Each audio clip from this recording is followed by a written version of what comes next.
भोक लाग्यो अब के खाने ओके फ्रिज त पुरै खाली छ केही छैन घरमा आज यस्तोमा के गर्ने होला केही छ कि यहाँ पनि छैन ओके बिल्लीलाई पनि भोक लागे जस्तो छ ओके यहाँ के छ यहाँ मासु छ जस्तो छ अलिकति ओके चिकन रहेछ थोरै ब्रेस्ट पार्ट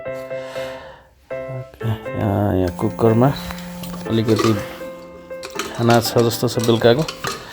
सो अब मेरो दिमागमा एउटा आइडिया फुर्यो म अब फ्राइड राइस बनाउँछु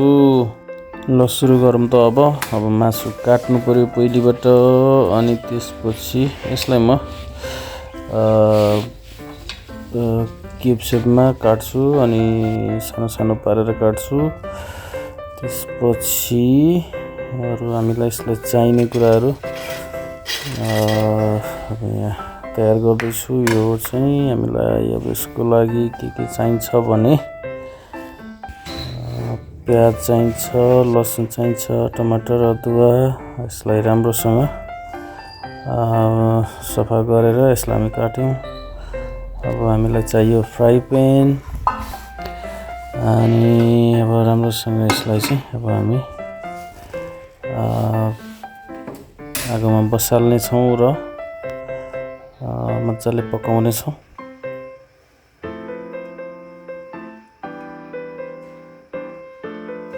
यति गरिसकेपछि अब खाना मुस्ने छौँ हामी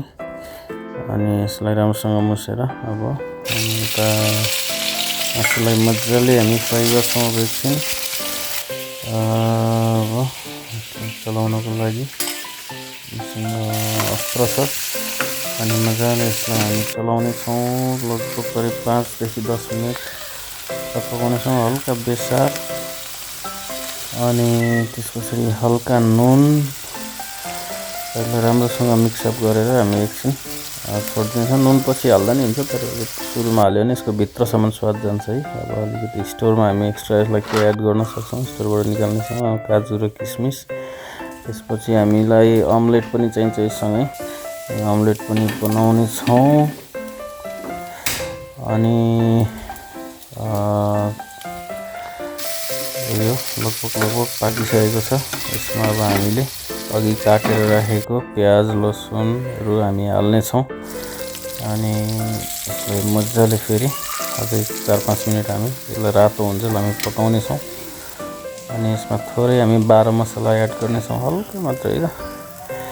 अनि त्यसपछि अब यो खानालाई हामी ओइरिने छौँ हाम्रो त्यसपछि अब अमलेटको पालो